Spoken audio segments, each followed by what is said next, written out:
पूर्ण परमात्मा पाप कर्म दंड को भी काट सकता है। अभी तक जिस भी संत व महापुरुष से मिले उन्होंने यही बताया कि पाप कर्म फल भोगने से ही समाप्त होगा। वो प्रभु कौन है जो पाप कर्म को काट देता है, वो काल के बंधन से छुड़वा देता है। उसका क्या नाम है, पूजा की विधि क्या है?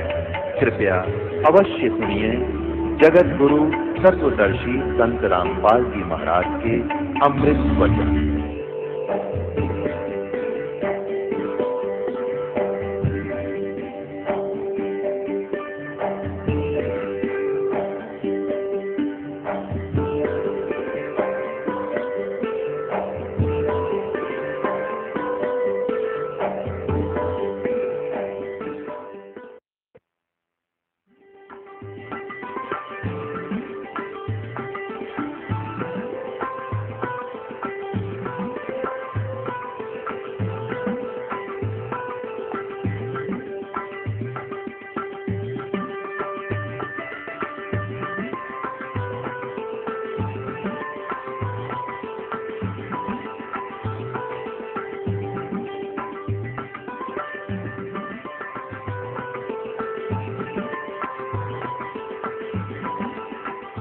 गीता जी अध्याय नंबर 18 के श्लोक नंबर 66 में गीता ज्ञानदाता कहता है कि सर्वधर्मान परित्यज माम एकम शरणम व्रज। जैसे 18वें अध्याय के 62वें श्लोक में भी इसने यही कहा है कि अर्जुन तू सर्वभाव से उस परमेश्वर की शरण में जा, उसकी कृपा से तू परम शांति को और सनातन परम धाम को प्राप्त होगा। अब फिर इसी को रिपीट किया है कि यदि तूने उस परमेश्वर की शरण में जाना है, जहां जाने के बाद तू सदा सुखी हो जाएगा और मेरी भक्ति करेगा तो यहाँ तने युद्ध भी करना पड़ेगा 8वें अध्याय के 5 और 7 श्लोक में, और शांति नहीं हो सकती यहाँ पर। हाँ, मुझे प्राप्त अवश्य हो जाएगा क्योंकि काल का भगत काल को प्राप्त, काल के लोक में रहना उसने। तो 18वें अध्याय के 66वें श्लोक में कहा सर्वधर्मान परित्यज माम एकम शरणम व्रज, मेरे सतर की सब पूजाएं मुझे छोड़ दे। इसके सतर की कौन सी पूजाएं हैं? जैसे 500 यज्ञ, यहाँ आपसे 500 यज्ञ करवाई जाती है, और ये ओम नाम का मंत्र जो सतनाम के अंदर 2 अक्षर के मंत्र में, ये सतनाम में एक ओम मंत्र भी है। अपने आत्माओं, ये मंत्र आपको प्रथम मंत्रों में भी दे रखा है, तो यहाँ कई भक्त भ्रमित हो जाते हैं, और सतनाम का दूसरा अक्षर भी आपको इसमें दे रखा है, तो ये भ्रमित हो जाते हैं कि ये मंत्र यही हैं, इनको यहाँ से फिर यहाँ भी यही दे रखे हैं। तो ये आप अपने सतर की सोच छोड़ दे। डॉक्टर ने पता होता है कि ये 4-5 गोलियां इकट्ठी दूंगा तो ये असर करेंगी, इनमें से 2 एक अलग अलग से इस तरीके से पेश दी जाएंगी तो ये कुछ और एक्शन करेंगी। जड़ी वही है रोग काटने की। और दूसरे शब्दों में ये समझो कि जैसे एक लड़की के पति का नाम भी धनपत और उसके पिता का नाम भी धनपत। जब वो लड़की अपने पति का नाम लेती है धनपत, तो पति पर सुरती होती है, उसको पता है यू धनपत यू है। और जब वो अपने पिता का नाम बताती है तब धनपत उस पिता पर सुरत जाती है कि वो धनपत वो है। तो ऐसे ही समझ लेना, इसमें गना व्याख्या की आवश्यकता नहीं, बुद्धिमान हो आप, भ्रमित ना होना। तो जो ओम नाम का जो जाप है और ये यहाँ की जो पूजाएं हैं, ये धार्मिक अनुष्ठान, ये कंपलसरी है, ये बहुत आवश्यक है इस कलयुग, क्योंकि हम कति कंडम हो लिए। जो दास बताना चाहा था उस पर फिर आएंगे, पहले थोड़ा सा यहाँ डिटेल देते हैं।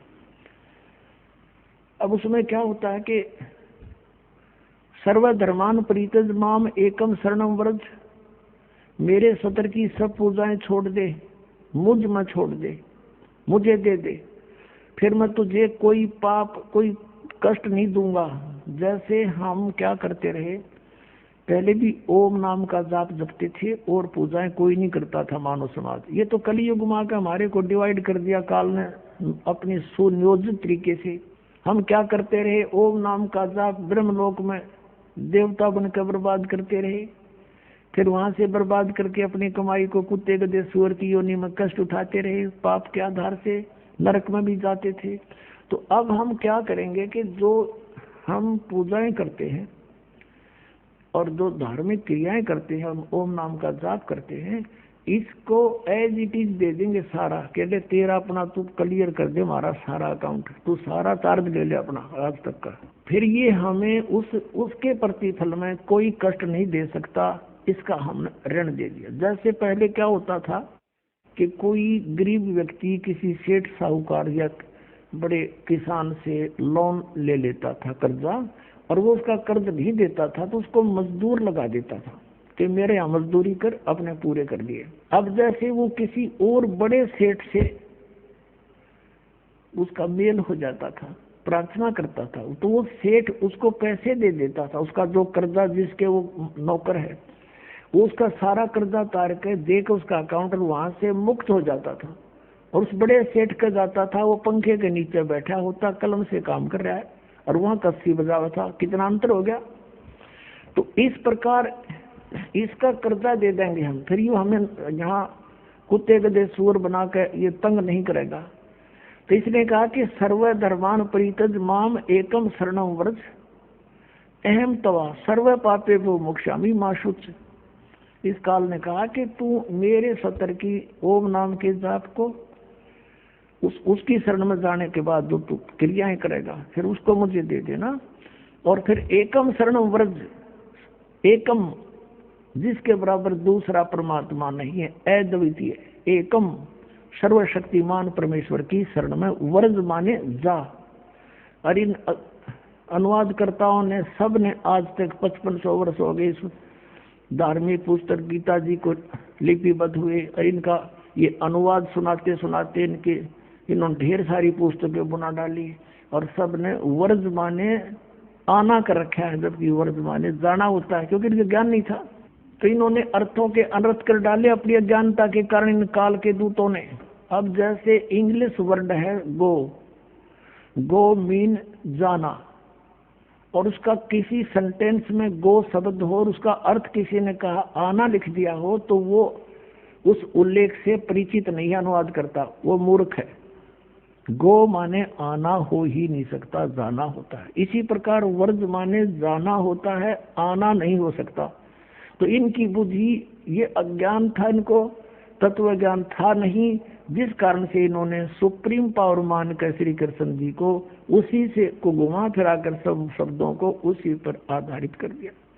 अपने आत्मा हाथी के वस्त्र को और किसी बैल पर डाल कर देखा कोई, हाथी का जो कवर हो उसके ऊपर डालने का, और उस बैल पर डाल के देखे कैसे सेट होगा, वो सारा इकट्ठा करके वैसे रख दो कड़े पे, ना तो कोकड़े भी ना फिट हो उसके।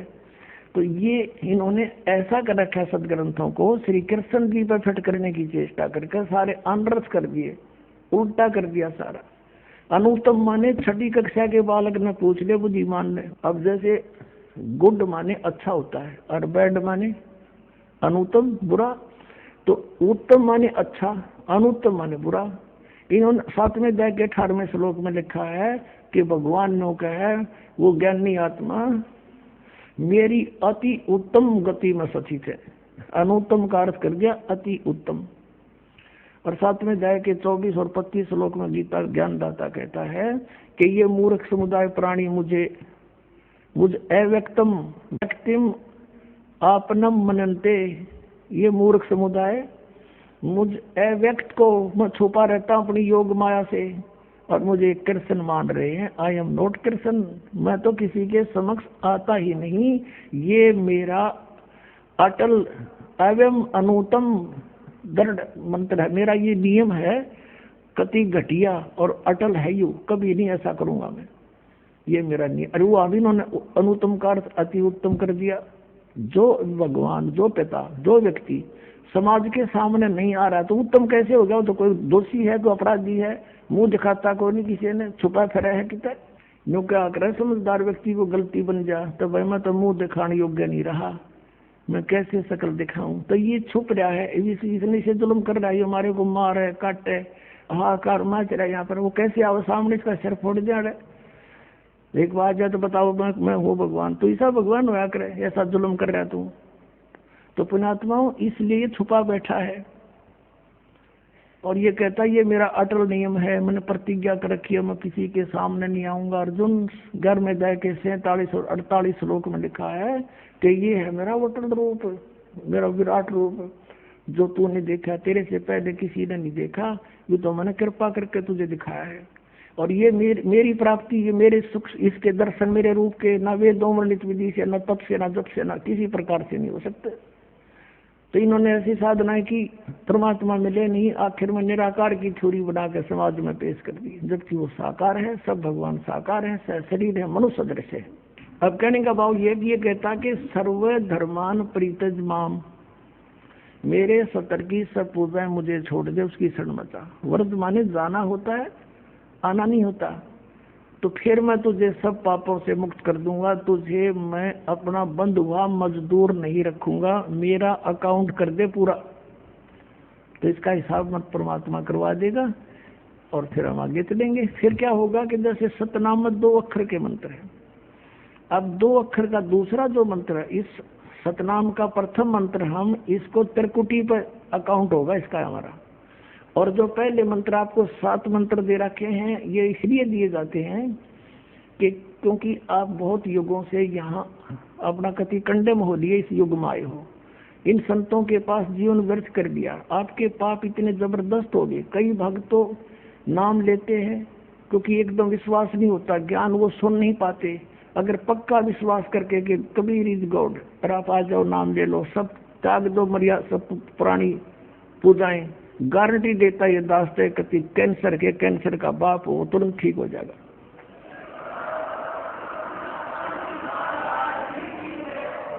हम मार इसलिए ख्वाजी काल ने कि ये हमारे विश्वास ना होने देता कबीर इज गॉड, और जब तक ये नहीं होगा इतना मालिक सारा पूरा दे नहीं सकता।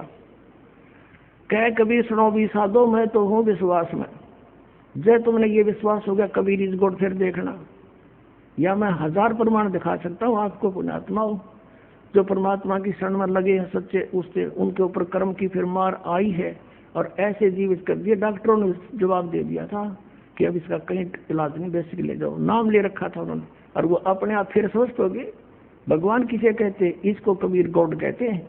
तो ये प्रथम मंत्र में आपको अब ये 7 मंत्र बना के दिए जाते हैं। पहले 5 मंत्र देते थे नानक साहब जी और परमेश्वर कबीर साहब जी। फिर ये है 5 नाम है जो हमारे कमलों में ये प्रधान बैठे हैं। मूल कमल में गणेश जी, स्वाद चक्र में सावित्री ब्रह्मा जी, नाभि कमल में विष्णु और लक्ष्मी जी, हृदय कमल में शिव पार्वती जी, और कंठ कमल में ये दुर्गा जी। तो ये 7 नाम इसलिए देते हैं हम कि मान लीजिए उपदेश ले लिया और ये प्रथम मंत्र एक बार मेरे मुख से भी सुन लिया मालिक की स्तुति जैसे हम देते हैं, और फिर उसकी उस सुनने के बाद साथ साथ बोल लिया और फिर भी मृत्यु हो जाती है, तब मनुष्य जीवन गारंटीड है उस व्यक्ति को, ये गारंटी देता है। और यदि उसने जाप कर लिया कुछ दिन और विश्वास ठीक रहा तो वो स्वस्थ भी होगा और इसकी इसी जीवन में आयु बढ़ती चली जाएगी, परमात्मा बढ़ाता चला जाएगा जब तक उसका मोक्ष नहीं होगा, इस जन्म में पार कर देगा आपको। तो इसलिए ये 7 मंत्र दिए जाते हैं। ये पहले वाला लास्ट वाला मंत्र आपको जन्म दिलाएगा तुरंत, मनुष्य जीवन का गारंटीड है, मृत्यु भी हो जाएगी पुण्यात्मा। इसलिए मान लीजिए किसी का कोई बीमार है, यहाँ 80% व्यक्ति दुखी आए हुए, और जो विश्वास कर लेता उनको गारंटीड बात पूछ लो, यहाँ लाखों बैठे होंगे, आ जाते हैं तो सुनते रहना और सब स्वस्थ हो जाते हैं। तो ये वो परमात्मा है। तो इसलिए प्रथम मंत्र जो आपको दिए जाते हैं इनमें ये 2 मंत्र अब कंपलसरी थे, पहले नहीं थे। तो इसलिए परमात्मा ने कंप्लीट कोर्स बना करके गरीबदास जी के माध्यम से हमारे तक पहुंचाया है। और जैसे आप जी किसी का जैसे विदेश गए हो, स्वदेश आना है, वहाँ आपने कोई कारोबार शुरू कर रखा है, कोई फैक्ट्री वगैरह लगा रखी है और आपका ठीक से काम चला नहीं, आपका बिजली का कनेक्शन कट गया, टेलीफोन कनेक्शन कट गया, पानी का कनेक्शन कट गया, गैस कनेक्शन कट गया, पैसे बने नहीं तो आप कंडम हो गए। और वहाँ कोई ऐसा प्रभावशाली व्यक्ति आपको मिल जावे, सरकार को गारंटर बने कि भाई तुम इनका चालू करो कनेक्शन, मैं गारंटर बनता हूँ, और फिर उसको कहेगा भी जो पैसे तो देगा यही तेरे कर्जा उतारेगा, नहीं तो फिर काट दियो ना, दे तो क्या बात है। तो ऐसे ये दास आपका गारंटर बनता है और आपके सब कनेक्शन चालू करवाता है, लेकिन इनकी मजदूरी करके ये देने पड़ेंगे, तुमने कर्जा आप तारना पड़ेगा।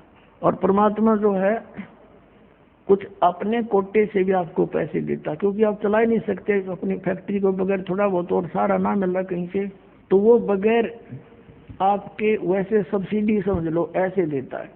तो परमात्मा पहले आपको सब्सिडी देता है जिससे आप अपना काम चलाओ और फिर डट कर भक्ति करो, मर्यादा में रहो, आप धनी हो जाओगे, बहुत शीघ्र धनी हो जाओगे। बहुत कीमत है इन मंत्रों की। इन भगवानों के जो 5 प्रधानों से आपने मुक्त होना है, त्रिकुटी पर जब जा सको हो उस समय पहुंच पाओगे जब इनसे आप अपना नो डू सर्टिफिकेट ले लोगे। अब ये मंत्र जो 2 मंत्र फर्स्ट और लास्ट है 7 मंत्रों में, इसके साथ मिलने से ये मंत्र जो प्रथम जाप आप करते हो, इनका ऋण मुक्त हो जाने के बाद भी कुछ आपकी कमाई यदि बचगी तो इन 2 मंत्रों के प्रभाव से ये कन्वर्ट हो जाएगी आपकी सचलोक चालन नालिया में, इनमें से बच भी गई है। और फिर जब आप यहाँ से प्रस्थान करोगे तो आपका अकाउंट, अब ये कहते हैं राधा स्वामी धन धन सतगुरु वाले, ये जय गुरुदेव वाले कहते हैं, हमारे गुरुजी तो कहते हैं हम तो सीधे त्रिकुटी से चलते हैं। यहाँ बताते हैं त्रिकुटी यहाँ नहीं है, त्रिकुटी इसके पीछे बैक में है, यहाँ पर जो नीचे से सारा ये तंत्र साथ मिला हुआ आता है, यहाँ है पीछे। ये कहते हैं हमने ना तो वेदों की आवश्यकता, ना कतेबों किसी और, ना हम गीता को मानते, ये भी तो किसी ने लिखी है। और हम तो सीधे त्रिकुटी से प्रारंभ करते हैं अपना रास्ता, त्रिकुटी से, उसका किसी ने नहीं पता। ये सारे ऋषि महर्षि त्रिकुटी माथा मारा करते और उन्हें खक नहीं पाया आज तक। त्रिकुटी से तो बहुत आगे जाना हमने, और त्रिकुटी पर जाना कोई बालकों का खेल है, कोई बरवाले का बस स्टैंड है, तो पैदल पहुंच जाए तो रिक्शा में बैठ कर पहुंच जाओ। त्रिकुटी इज द इंटरनेशनल एयरपोर्ट, त्रिकुटी अंतर्राष्ट्रीय हवाई अड्डा जानो। और वहाँ वही व्यक्ति जाता, सैर सपट्टे तो कोई धक्के खाए जाओ, क्या फायदा होगा, उसने देख भी और आ जाओ उल्टा, क्या फायदा उसका। वहाँ पर केवल वही व्यक्ति जाता है जो पहले टारगेट बना चुका होता है, और उस जिस देश में जाना है उसका पासपोर्ट और यहाँ की सरकार से नो डू सर्टिफिकेट, और तब वो उस इंटरनेशनल एयरपोर्ट पर जाकर कुछ लाभ उठा सकता है। तो वहां से फिर आगे कैसे जाएंगे, उस त्रिकुटी पर पहुंचने के लिए तो सारा झंझट है, उस पर जाए पता चला पे काम बन गया। तो त्रिकुटी पर जाने से पहले हमने इन भगवानों से नो डू सर्टिफिकेट लेने पड़ेंगे। और आपकी ये ऐसी भक्ति है, इसे ऑटोमेटिक, ये देवता है, ये कोई किसी के साथ भेदभाव नहीं करते, आपकी कमाई एग्जैक्ट लिखी पाएगी कंप्यूटर की तरह, और जो आपका ड्यू शेष होगा आपको थमा दिया जाएगा। हृदय कमल में जीव रहता है, और इसके यहाँ से फिर ये सबसे पहले तो इसका रास्ता है त्रिकुटी बजाने का, सबसे पहले मूल कमल में जाना पड़ेगा। मूल कमल से फिर सीधा रास्ता बनता है त्रिकुटी तक जाने का। उससे पहले गणेश जी के लोक में से गुजरना पड़ेगा, उसका एक जैसे बैरियर होते हैं प्रत्येक बॉर्डर पर, यहाँ ऐसे बैरियर है। वहाँ जब आप जाओगे आपके सामने आपके मस्तिष्क पर जैसे लॉकेट होता है ऐसा लगा पाएगा, और तुरंत आपको कहा जाएगा चलो आप जाओ, आपकी ये पूंजी, और वो आपके उस मस्तिष्क में ऐसे लॉकेट पे वो नो डू सर्टिफिकेट छपता चला जाएगा। फिर आगे चलोगे आप, आगे आप पहुंचोगे जब विष्णु जी के लोक में, वहां भी आपको ऑटोमेटिक मिलेगा, कोई बाधा नहीं मिलेगी, क्योंकि वहां तो चोरों को पकड़ा जाता है, सा को थोड़ा, वो देवता भी तो है, वो किसी के साथ जरा सी भी गड़बड़ नहीं करते। फिर ऐसे शिव के लोक में, शिव इस कमल में, हृदय कमल से फिर त्रिकुटी कंठ कमल में आएंगे, फिर हम त्रिकुटी पर पहुंचेंगे। अब त्रिकुटी पर जाने के बाद इस सतनाम के जो प्रथम मंत्र का अकाउंट वहां देंगे, लेकिन वहां पर ये काल बकवाद करवा देता है। यहाँ का जो जितने देव हैं ये अपने सतर पर कोई गलती नहीं करते, ये करवाता है। जैसे श्री कृष्ण इसने सारे प्रयत्न किए थे कि भी युद्ध ना हो, सबसे प्रार्थना की थी दोनों पक्षों से। फिर इन्होंने देख लिया था कि ये मानना नहीं, ये तो इन मत बुद्धि भ्रष्ट हो चुकी है। और उसमें क्या था कि सब रिश्तेदार राजा आधे आधे बांटने थे उन्होंने।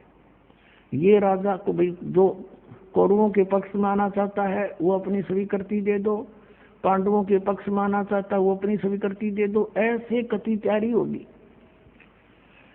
तब श्री कृष्ण जी ने सोचा भाई अब ये तो मेरा भी नंबर आओगा, मैं भी राजा हूं और मैं पांडवों का रिश्तेदार, क्योंकि श्री कृष्ण की बहन अर्जुन का ब्याह रखी, रिश्तेदारी पक्की।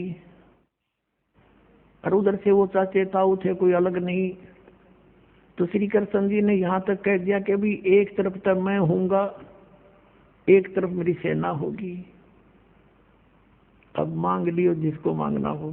और यहाँ तक भी कह दिया कि मैं हथियार नहीं उठाऊंगा।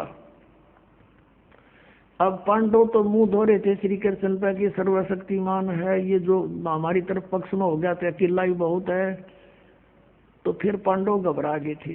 पांडवों ने यहाँ तक कह दिया था प्रभु हमें 5 गांव दिवा दो, हम युद्ध नहीं करेंगे। वो नहीं मानना था, फिर भी छोड़ो इस बात को, हम आगे लेंगे। तो फिर जब महाभारत का युद्ध हुआ, अब श्री कृष्ण ने हथियार उठाया, पहिया उठा लिया रथ का, उसको अपनी शक्ति से सुदर्शन चक्र बना दिया और उसने बहुत लाखों लोगों को काट डाला। अब ये अपने सतर पर गलती नहीं करते ये देवता, जब तक ये न्यूट्रल रहते हैं।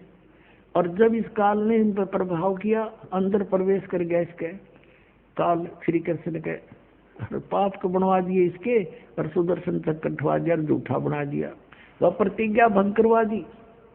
ऐसे ये त्रिकुटी पर जाकर चाल चाल है, यहाँ तक नहीं बोलता ये। अब वहां ये कोशिश करता है कि इसको यहाँ उलझा दूं।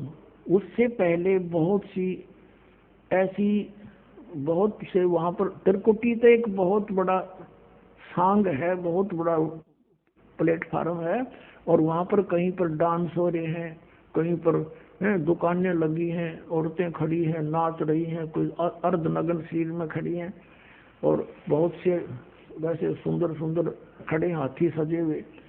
तो ये जीव वहां जाकर बिचल जाता है। सब ये नकली गुरु भी वहीं खड़े हैं, नकली गुरुओं का रूप बनाकर तो काल आता है, और अपने असली गुरु का रूप बनाकर परमात्मा आते। इस दास के रूप में आपको त्रिकुटी पे उपलब्ध होंगे परमात्मा। तो वहां क्या होगा कि कई बार ये काल भी परमात्मा यानी असली गुरु का रूप बनाकर खड़ा हो जाता है। तो सबसे पहले आप क्या करोगे, प्रणाम जब करोगे गुरुदेव को, ये स्वभाव तो आपका यहाँ बनाई दिया जाता है, गुरु जी दिखे दंडवत करोगे। दंडवत करते समय एक सतनाम का सुमरण अवश्य करना होता है। 1 सेकंड, ये 10 सेकंड मुश्किल से लगती है।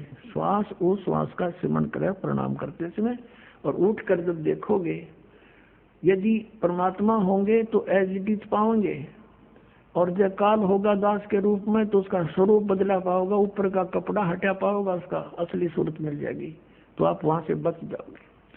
अब फिर क्या होगा कि फिर तुम जैसे यहाँ आप देखते हो गुरु जी आगे सारे पीछे पीछे हो लेते हो, तो वहां जब मृत्यु होगी आपको स्वप्ना सा दिखेगा। जैसे आप किसी ऑफिस में गए हो किसी काम वश, और वहाँ आपका काम फटाफट होता जा रहा है, नहीं होता है तो आप दुखी हो रहे हो, बार बार बैठ कर रो रहे हो, तो ऐसे ही चलेगा वो। तो वहां जाते ही जब आपको गुरुजी दिखेंगे, आप एकदम इसी स्वभाव से जो आपकी यहाँ रिहर्सल हो रही है, आपके अंदर जो आस्था कसक पैदा हो रही है, ये वहां काम आओगी आपके।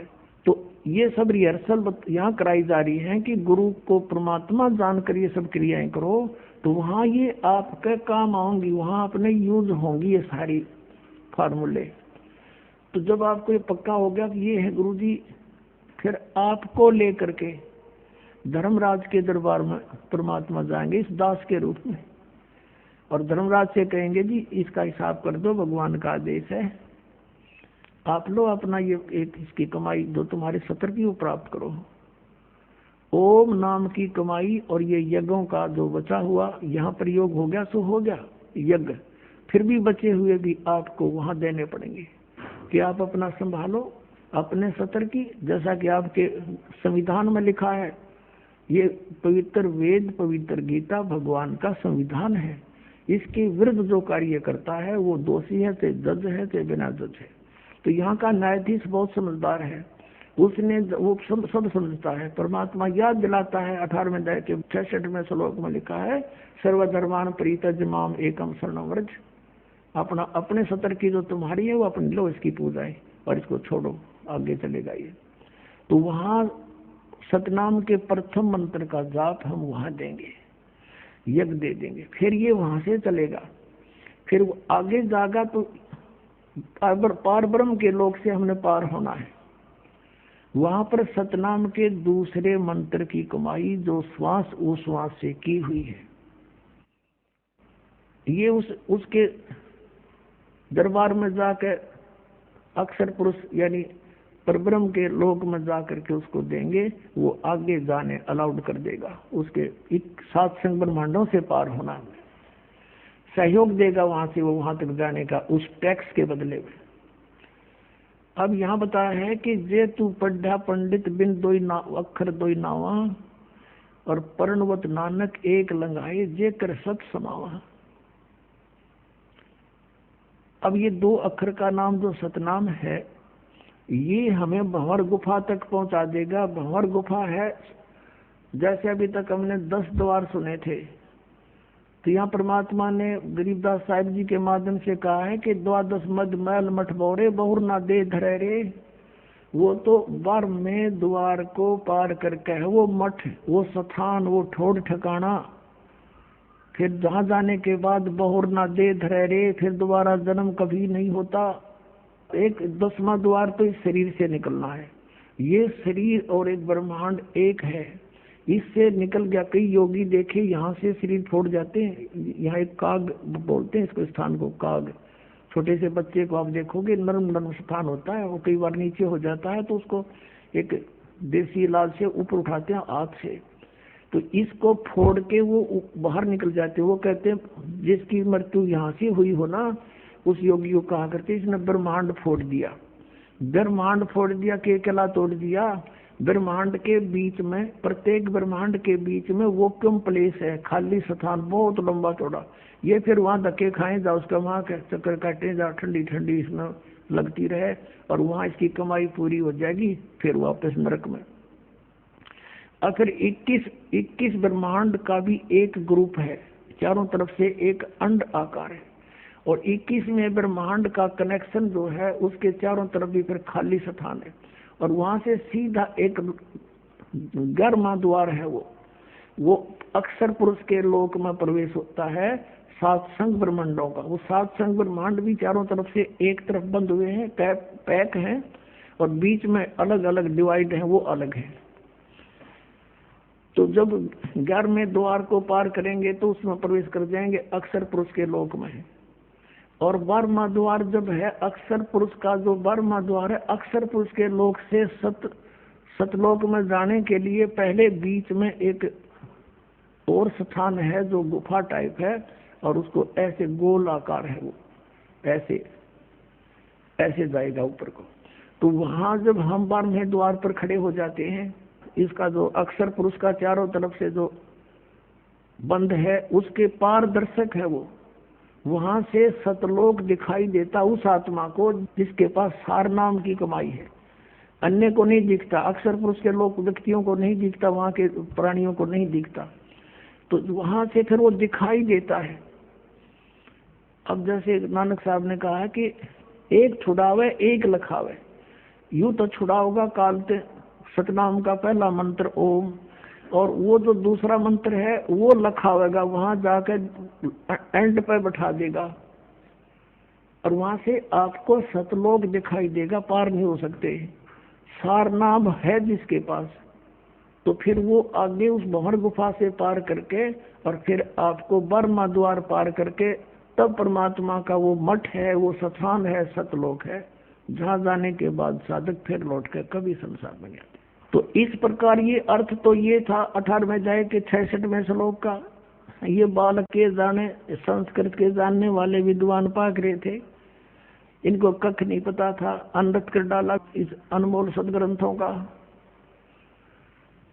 अपने आत्माओं फिर वहीं आते हम कि जैसे परमात्मा ने कहा धर्मदास जी से कि धर्मदास इसने मेरे से वचन लिया हुआ है कि सतयुग त्रेता द्वापर में जीव थोड़े ले जाना है, और कलयुग में जब बिचली पीढ़ी आएगी उस समय मैं आऊंगा। प्रथम चरण तो होगा कलयुग का, जब मैं मगर से सह शरीर जाऊंगा। उसके बाद फिर बिचली पीढ़ी शुरू होगी 1920वीं सदी के उत्तरार्ध में। 20वीं सदी कौन सी है? ये 1900 से स्टार्ट, 1901 से स्टार्ट होगी 20वीं सदी। और उत्तरार्ध कौन सा है? 1950 के बाद उत्तरार्ध शुरू हो जाता है।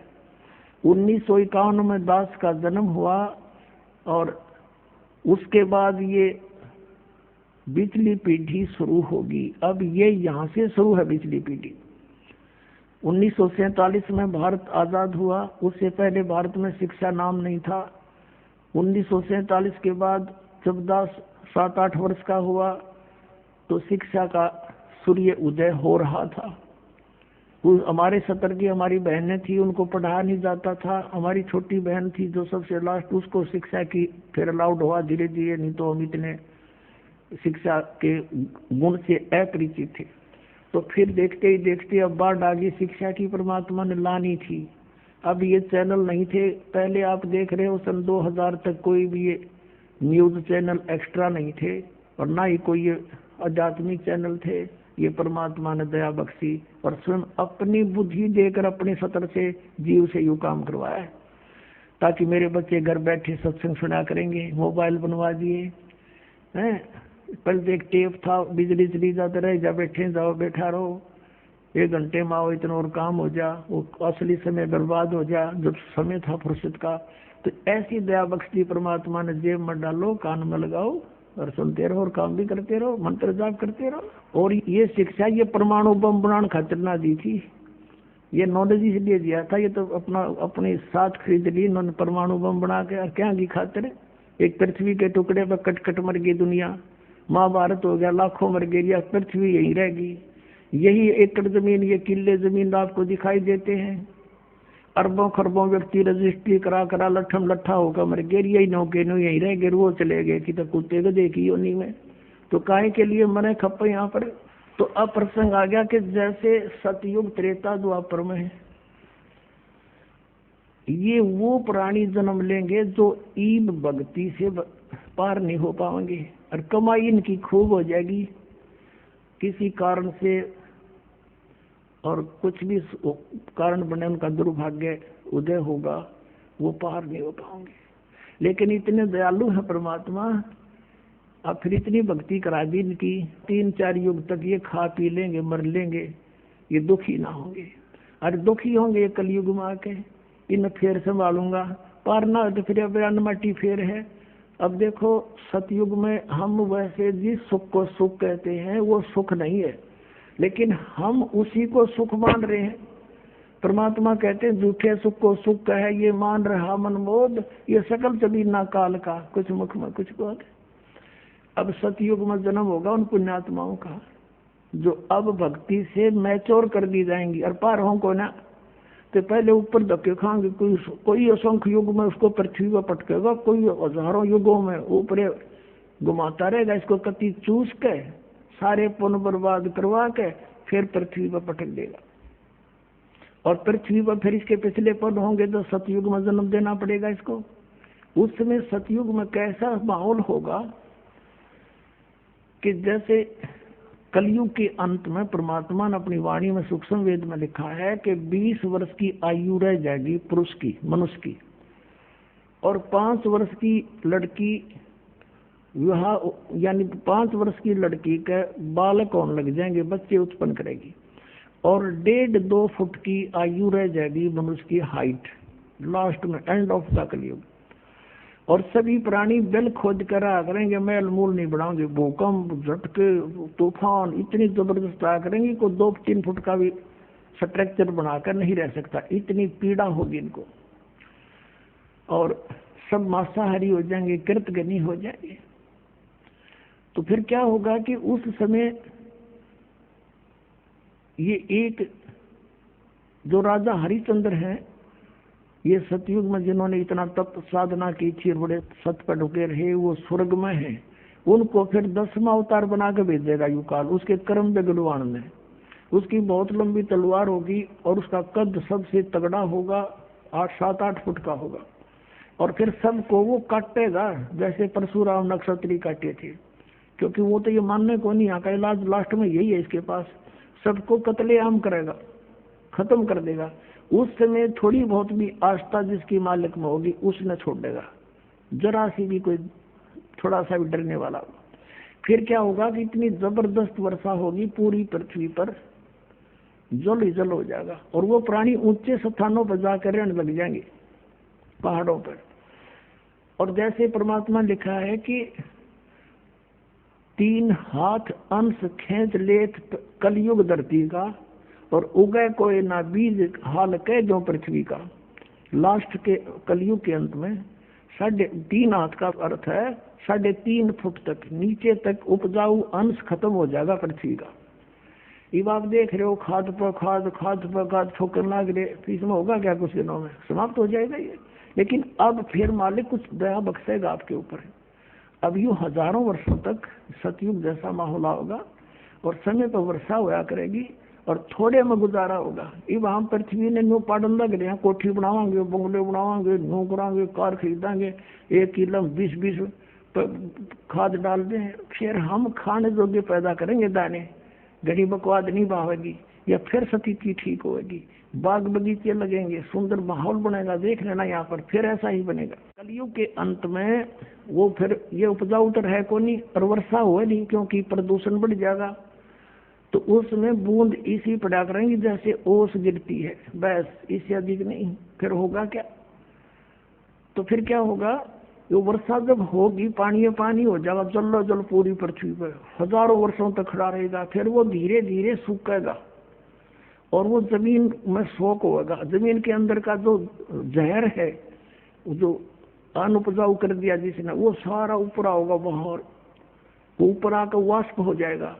फिर क्या होगा कि निर जंगल वन उत्पन्न होंगे, झाड़ जंखाड़ वन, बड़े बड़े सुंदर पेड़, फलदार वृक्ष बेल, और धरती फिर से उपजाऊ बनेगी। वो फिर सड़ेंगे, वहां इसके खाद का काम करेंगे।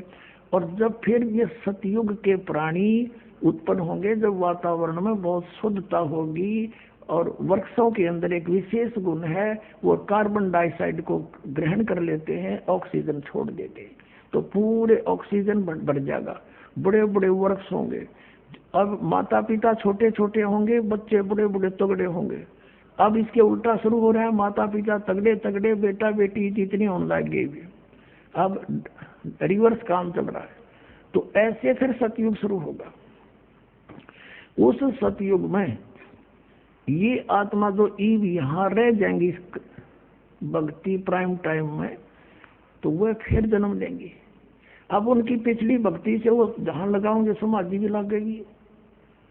अब उस अपने हथियार ने कितना प्रयोग कर लो, वही सफल होंगे। इस जैसे चाकू है, चाकू का उद्देश्य क्या होता है? सब्जी छोल रहे, प्याज छोल रहे, नींबू काटे, प्याज काटे, अपना काम ले। और उसने किसी का घसो दे, काम तो उड़े भी करेगा, फिर तो पाप इकट्ठा कर लिया। तो ऐसे उनकी सबकी अंदर जो है जो ध्यान मग्न होंगे, क्योंकि उनको विधि ये बताई जाएगी, मेडिटेशन करो, 1-1 लाख की उम्र हो जाएगी वर्ष की, सुंदर आहार फलदार वृक्ष खाओ पियो मौज करो। ये जो गेहूं चने ऐसे ये अपने आप पके अपने आप उगेंगे वहां पर, उन्हें तोड़ के लाने और मसल के खाने। ये होता सतयुग में। फिर कोई काम नहीं करना और इतने स्वस्थ शरीर होंगे, कोई बीमारी रोग नहीं होता। और वहां के जो भगवानों के बदले इसने छोड़कर दूसरा भगवान कोई ना सुनाने का, वो समाधि लाता हूँ, मेरी समाधि वहां तक जाती है।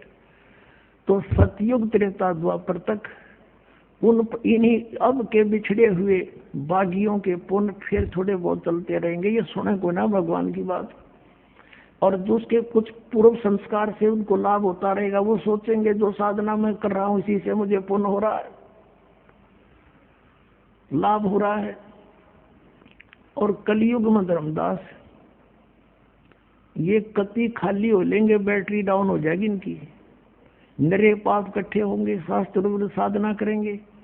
शास्त्र विधि अब देख लो, जो शास्त्र विधि के अनुसार एक भी किसी मजहब पंथ में भक्ति हो।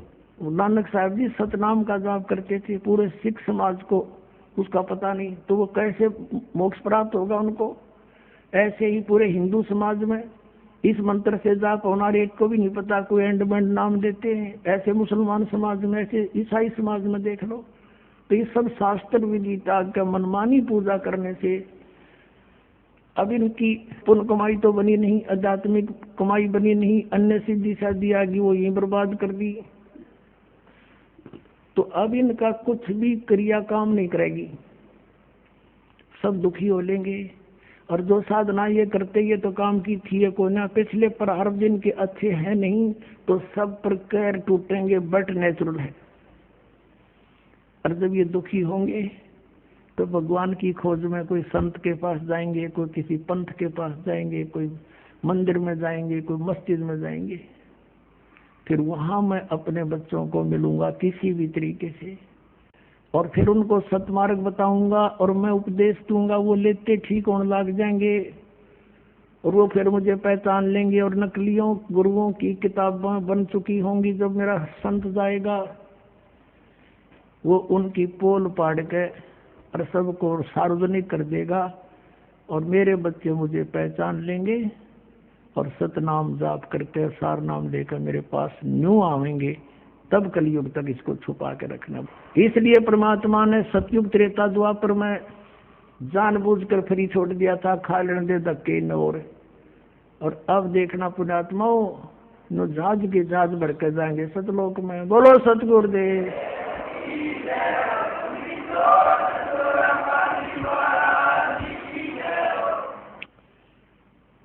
परम पिता परमात्मा पूर्ण ब्रह्म सर्व सृष्टि रचनहार कबीर परमेश्वर जी, ये हम सभी आत्माओं के पिता हैं और हम यहाँ काल के लोक में रह रहे हैं। पुण्यात्माओं, अभी तक तो हमें कोई ये ज्ञान देने वाला नहीं मिला था कि यहाँ के स्वर्ग इस विश्व से ऊपर भी कोई और स्थान है। हमने स्वर्ग को अंतिम उपलब्धि मान रखी थी। अब परमात्मा ने आके बताया कि ये जो लोक है ये काल का है। उस परमात्मा बिना हमें ये ज्ञान कोई नहीं दे सकता, क्योंकि वो हमारे हमदर्द हैं, वो हमारे पिता हैं, और पिता को अपनी संतान दुखी देखी नहीं जाती। पिता को अपनी दुखी संतान की चिंता होती है। और हमारे को इतना मतिहीन बना दिया इस काल भगवान ने। हमारा सारा जीवन आपस में राग द्वेष, खींचातानी, लड़ाई झगड़े और विकार करने पे और पेट के निर्वाह के लिए इस तक ही सीमित कर दिया। पुण्यात्माओं, ये जो सत्संग चल रहा है ये एक बहुत महत्वपूर्ण दिवस के उपलक्ष्य में ये सत्संग चल रहा है। वो महत्वपूर्ण दिवस कौन सा है कि जिस दिन परमात्मा सतलोक से चलकर इस धरातल पर आए थे, शरीर आए थे, एक जिंदा महात्मा का रूप बनाकर। वो परमात्मा जिन भी महापुरुषों को मिले हैं वो जिंदा महात्मा का रूप बनाकर ही मिले हैं कलयुग में। किस किस को मिले हैं? आदरणीय धर्मदास साहिब जी को, आदरणीय मलुकदास साहिब जी,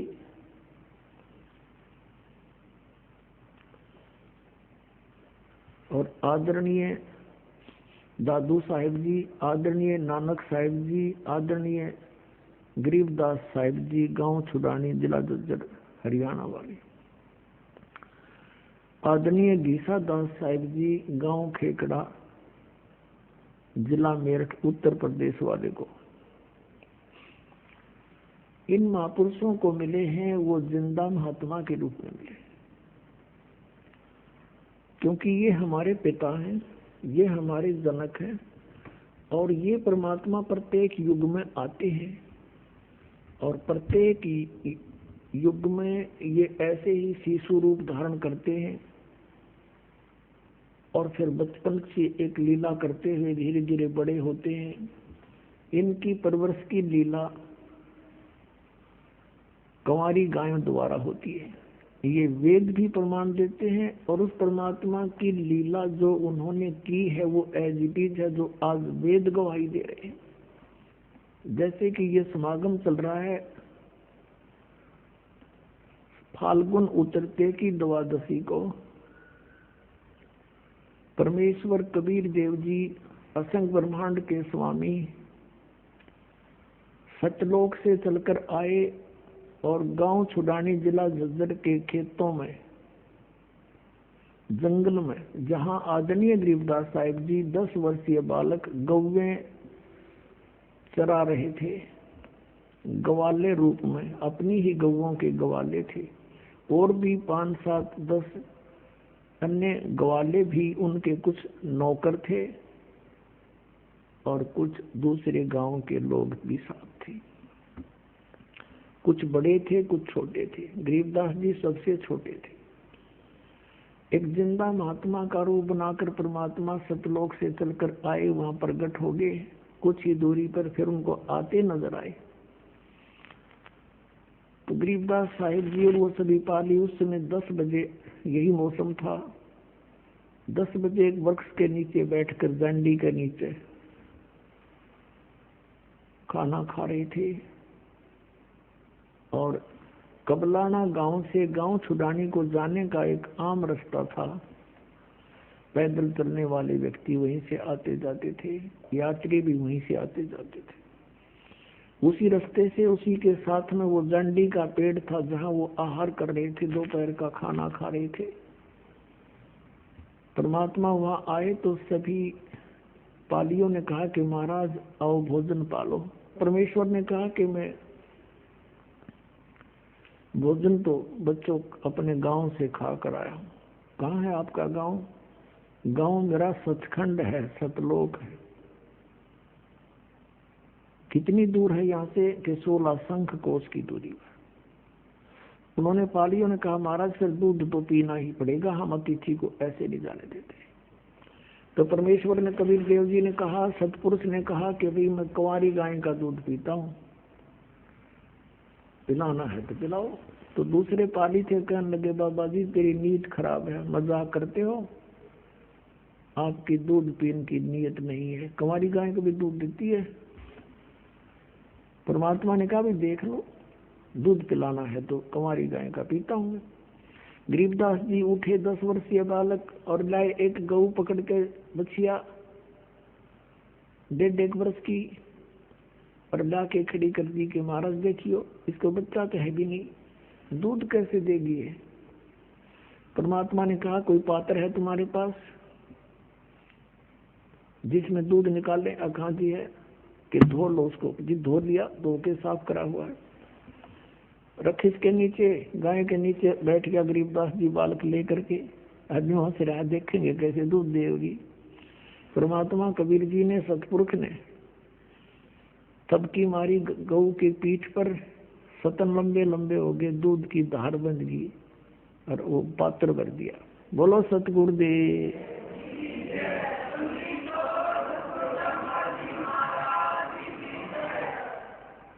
आधा परमेश्वर कबीर जी ने पिया, शेष छोड़ दिया, ले पा लियो तुम पी लो भाई, ये अमृत है, यहाँ का नहीं है, सतलोक से आया मेरे गांव से। अब वो क्या जाने इस बात को, वो तो उनको एक यात्री समझ रहे थे, संत समझ रहे थे, राह चलता महात्मा। गरीबदास जी ने कहा लो महाराज जी मैं पीऊंगा आपका और दूसरे ये कहने लगे कि तुम ना जाने किस जाति का है, और जंतर मंतर से दूध निकाल दिया, पाप का दूध हम तो नहीं पिए। गरीबदास साहब जी, ये शुभ संस्कार बचपन से ही होते हैं ऐसी महान आत्माओं में। कहा जी आपका जूठा दूध हमें कब कब मिले, मैं पीऊंगा। गरीबदास जी ने पिया। कहते हैं ना, सकल पदार्थ है जगमाई, कर्म ही नर पावनाई। अब गरीबदास साहिब जी को परमात्मा ने ज्ञान दिया, सचखंड दिखाया, सतलोक दिखाया, फिर उधर से उनको मृत जान लिया। गांव वाले उठा कर ले गए, चिता पे रख दिया और अंतिम संस्कार की तैयारी कर दी। इस दौरान 8-10 घंटे लग गए। उधर परमात्मा ने अपनी प्यारी आत्मा गरीबदास जी को सारे सचखंड के बारे में, सब लोगों के बारे में, ब्रह्मा विष्णु महेश की स्थिति से परिचित करा के वहां पे छोड़ दिया कि बेटा जा, तेरे शरीर का नाश करने वाले हैं। गरीबदास जी ने बहुत कहा भगवान मुझे ना भेजो, वो गंदा लोग है। तो परमेश्वर ने कहा भक्ति करो और मैंने जो ज्ञान दिया इसको बोलो, सुनाओ जग में। और बेटा तुम्हारे भाई बहन है वो फंसे हुए हैं, उनको समझाओ, उनके लिए तुम एक गवाह बनेगा आने वाले समय में, जाइए। उसी समय परमात्मा की आज्ञा पाते ही 1 सेकंड में शरीर के अंदर था। एकदम खड़े हो गए भगवान। खड़े होकर उठकर चल पड़े, खुशी की लहर दौड़ गई, लड़का जीवित हो गया, बच्चा जीवित हो गया। उस समय से ये और कुछ नहीं बोलते थे, जो परमात्मा ने कबीर देव जी ने उनके अंदर ये अमृतवाणी फीड कर दी थी वही निकाल रहे थे बार बार। वो उसी वाणी में ही बोलते थे, दूसरी बात ही नहीं करते थे किसी। ऐसे सोचा गांव वालों ने कोई बात नहीं, लड़का जीवित तो हो गया पर हो गया मेंटल। बहुत सा इलाज करवाया, झाड़ फूक वालों को दिखाया, वैद्यों से दवाई ली, ऑल इन वेन, सब निष्फल रहा। और पागल कहने लगे उस परम पिता के परमहंस को, बावड़िया, पागल, बावड़ा। एक दिन एक दादू पंथी गोपाल दास नाम के एक संत आगे, जो श्री दादू जी के पंथ से संबंधित थे, और वो वैश्य कुल से थे, बनिया जाति से, कुछ पढ़े लिखे थे, और वो वैराग ले रखा था। बाल बच्चे उनके बड़े हो चुके थे, घर त्याग रखा था। आदरणीय दादू साहब जी को भी परमात्मा मिले थे और बाबा जिंदा के रूप में मिले थे। अब वो गोपाल दास गांव छुडानी में आ गया और किसी भक्त के यहाँ रुक गया। उस भक्त ने चर्चा कर दी जी हमारे ऐसे एक लड़की का लड़का है और वो यहीं रहते हैं, घर जमाई रहता है वो, उस लड़के का पिता। और ऐसे ऐसे एक महात्मा आया था, एक गंवारी गाय का दूध निकाला, बच्चे ने पी लिया, मेंटल हो गया, उस दिन तक मर गया था वो, तो मालिक की दया हुई जीवित हो गया। और कहते हैं संतों की विद्या को संत ही जानते हैं, काट सकते हैं, आप कुछ दया कर दो। सब दुखी हो रहे हैं उससे, सारा दिन बोलता रहता है, बोलता रहता है। गोपाल दास जी ने कहा कि लाओ बुला के, कौन है देखता हूं मैं, क्यों नहीं ठीक हो जाएगा। अब वो भक्त गया उस आदरणीय गरीबदास साहिब जी के नाना जी के पास। वो बहुत बड़े किसान थे, जमींदार थे, 1400 एकड़ जमीन थी। उनके साथ 5-7 बुजुर्ग से गांव के ओर आ गए, बच्चे को साथ ले आए, गोपाल दास महात्मा के पास खड़ा कर दिया। गोपाल दास ने कहा बेटा कौन था वो जिसने तेरे जीवन बर्बाद कर दिया। आदरणीय गरीबदास साहिब जी कहने लगे अलल पंख अनुराग है सुन मंडल रे थीर, दास गरीब उदारिया मोय सतगुरु मिले कबीर। और आप कहते हो मेरा जीवन बर्बाद कर दिया, मुझे तो आबाद कर दिया। हम सुल्तानी नानक तारे दादू को उपदेश दिया, जात जुलाहा भेद न पाया वो काशी माए कबीर हुआ। ये वाणी बोली मालिक ने, उस मालिक के बच्चे ने। गोपाल दास के सामने पहली वाणी, हम सुल्तानी नानक तारे दादू को उपदेश दिया, जात जुलाहा भेद न पाया वो काशी महे कबीर हुआ। फिर परमात्मा ने बहुत 10 मिनट तक वो वाणी बोली, सचखंड सतलोक की आंखों देखी। गोपाल दास दादूपंथी था, संत मत से परिचित था, थोड़ा थोड़ा सा उसके हृदय में लग गई ये बात, और कहने लगा, गांव वालों, पागल ये नहीं, पागल तुम हो, और ये तो अमृत बरसा रहे हैं, इन्होंने तो परमात्मा मिले हैं। गोपाल दास ने कहा, भगवान ये वाणी लिखवा दो, जीवों का उद्धार हो जाएगा कलयुग में। गरीबदास जी उठकर चल पड़े। 60 साल का महात्मा वो गोपाल दास पीछे पीछे, और कहे, महाराज दया कर दो, ये वाणी लिखवा दो। गरीबदास जी बालक थे, भाग दिए। अब तीसरे दिन गोपाल दास 3 दिन तक ऐसे प्रार्थना करते रहे, जब भी मिले तभी घर भी चले गए उनके। गोपाल दास घर जा तो वो खेतों में भाग जा। तीसरे दिन जब मिले, कहा, गोपाल दास यदि सारी लिखत लिखवाऊं, कदे बीच में छोड़ कर भाग जा। अब सारी लिखूंगा महाराज, मैं तो घर से फ्री हो चुका हूँ, कोई काम नहीं मुझे। उन्हीं गरीबदास साहिब जी के ही एक बेरी का बाग था, उसमें जांडी का पेड़ था बहुत बड़ा, उसके नीचे बैठ जाके दोनों गरीबदास जी बोलते और गोपाल दास लिखा करते थे।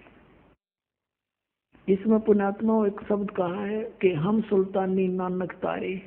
सुल्तान कौन थे? अब्राहिम सुल्तान अधम, बलख बुखारे के बादशाह, और दादू जी और नानक जी, और कहते मैं, गरीबदास जी कह रहे हम, यानी हम सभी, हम यानी इंक्लूडिंग गरीबदास, हम सुल्तानी नानक तारे, जिसने पार किया नानक साहब को, दादू साहब को, और अब्राहिम सुल्तान को और मुझे, हम सुल्तानी नानक तारे दादू को उपदेश दिया, और जात दुलाहा भेद नहीं पाया, का सीमाएं कबीर हुआ। अब यहाँ वो परमात्मा अपनी लीला अनुसार, जैसे ऋग्वेद मंडल नंबर 9 कल भी दिखाया था आपको, आज फिर थोड़ा सा दिखाएंगे, क्योंकि जब तक हम सदग्रंथों से परिचित नहीं होंगे स्वयं, तब तक हम परमात्मा को पहचान नहीं पाएंगे और विश्वास दृढ़ होगा नहीं। हमने ये देखना है कि वो परमात्मा अपनी प्यारी आत्माओं को मिलता है, सतलोक से चलकर आता है, सह शरीर आता है। अब चलकर आता तो सह शरीर होगा, और माँ का जन्म, वो तो जन्म में लिखता वेद उसका। अब थोड़ा सा एक बार वेदों से आपका परिचित करा के फिर आगे उन महापुरुषों की जीवनी सुनाएंगे, जिन जिन को ये मिले परमात्मा। देखिएगा ऋग्वेद मंडल नंबर 9, 10, 9 में देखेंगे हम। ये कहाँ से छपा है? प्रकाशक है सार्वदेशिक आर्य प्रतिनिधि सभा, महर्षि दानंद भवन, रामलीला मैदान, नई दिल्ली। और मुद्रक है Prince offset printer, 1510 Pataudi house, Delhi, नई दिल्ली।